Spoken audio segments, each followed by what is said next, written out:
Assalamualaikum warahmatullahi wabarakatuh.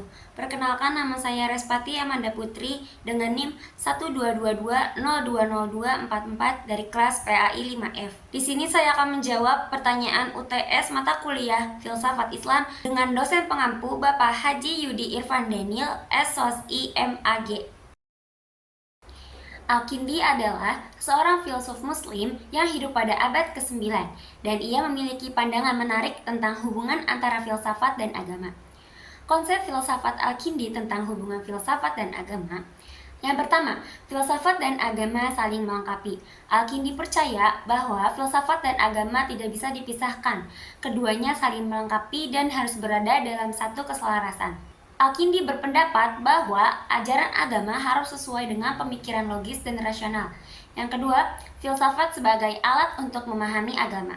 Menurut Al-Kindi, filsafat dapat membantu kita memahami ajaran agama dengan lebih baik. Dengan berpikir secara filosofis, kita bisa menggali makna lebih dalam dari ajaran-ajaran agama. Jadi, filsafat bisa menjelaskan dan memberikan wawasan tentang ajaran agama. Yang ketiga, pencarian kebenaran. Al-Kindi menekankan bahwa tujuan filsafat adalah mencari kebenaran. Jika agama mengajarkan kebenaran, maka filsafat juga harus mendukung kita dalam mencarinya. Dengan cara ini, keduanya bisa saling mendukung dalam memahami hal-hal penting tentang kehidupan dan Tuhan. 4. Menggunakan akal dalam agama. Al-Kindi mendorong umat Islam untuk menggunakan akal dan logika saat memahami ajaran agama. Ia tidak setuju dengan pandangan yang mengatakan bahwa kita harus menerima semua ajaran agama tanpa bertanya atau berpikir kritis.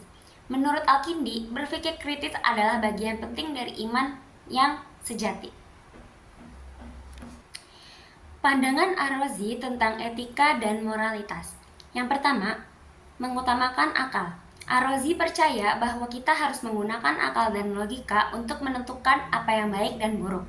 Ia tidak setuju jika moralitas hanya didasarkan pada ajaran agama atau tradisi. Menurut Ar-Razi, kita bisa menilai tindakan kita sendiri dengan berpikir secara rasional. 2. Tujuan kebahagiaan. Ar-Razi menganggap bahwa tujuan dari etika adalah untuk mencapai kebahagiaan. Ia percaya bahwa tindakan yang baik adalah tindakan yang membawa manfaat dan kebahagiaan, baik untuk diri sendiri maupun orang lain. Yang ketiga, moralitas yang universal.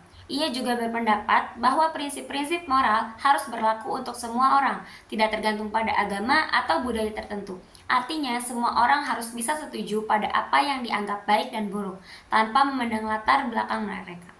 Selanjutnya adalah perbedaan filsafat Ar-Razi dengan filsafat moral lainnya.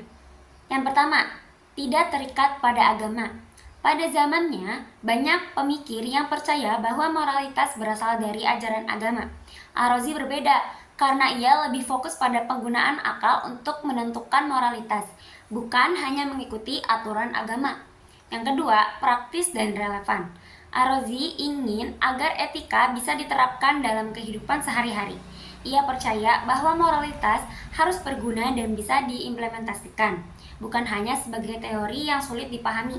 Yang ketiga, mendorong pemikiran mandiri. Ar-Razi mendorong orang untuk berpikir sendiri dan mempertanyakan nilai-nilai moral yang ada. Ia tidak setuju jika orang hanya mengikuti aturan tanpa berpikir. Ia ingin kita menilai tindakan kita berdasarkan pengalaman dan logika. Pandangan Al-Farabi tentang kota ideal atau Al-Madinah Al-Fadilah. 1. Definisi kota ideal. Al-Farabi menggambarkan kota ideal sebagai masyarakat yang hidup harmonis dan saling mendukung untuk mencapai kebahagiaan. 2. Ciri-ciri utama. Pemimpin bijaksana. Pemimpin harus memiliki pengetahuan dan kebijaksanaan untuk mengarahkan masyarakat. 2. Keadilan. Setiap individu harus diperlakukan dengan adil dan hak-hak warga dihormati. 3. Pendidikan. Pendidikan yang baik sangat penting untuk pengembangan individu dan masyarakat. 4. Nilai moral tinggi. Masyarakat harus memiliki nilai-nilai seperti kejujuran dan saling menghormati. 5. Keseimbangan hidup. Kehidupan yang seimbang antara intelektual dan emosional. Hubungan antara kota ideal dan kebahagiaan. 1. Kebahagiaan sebagai tujuan. Kebahagiaan adalah tujuan utama bagi individu dan masyarakat. Dalam kota ideal, semua usaha diarahkan untuk mencapainya. 2. Kerjasama untuk kebahagiaan. Setiap orang berkontribusi menciptakan lingkungan yang baik, sehingga kebahagiaan individu mendukung kebahagiaan masyarakat secara keseluruhan. Apa itu Ikhwan al-Safa? Ikhwan al-Safa adalah kelompok pemikir muslim pada abad ke-10 di Irak yang menggabungkan filsafat, sains, dan agama dalam tulisan-tulisan mereka, yang disebut risalah. Metode yang digunakan oleh Ikhwan al-Safa adalah 1. Risalah-risalah. Mereka menulis risalah yang membahas berbagai disiplin ilmu dari matematika hingga etika untuk menunjukkan hubungan antara ilmu pengetahuan dan ajaran agama. 2. Klasifikasi ilmu. Mereka mengklasifikasikan ilmu pengetahuan ke dalam berbagai disiplin yang saling melengkapi. 3.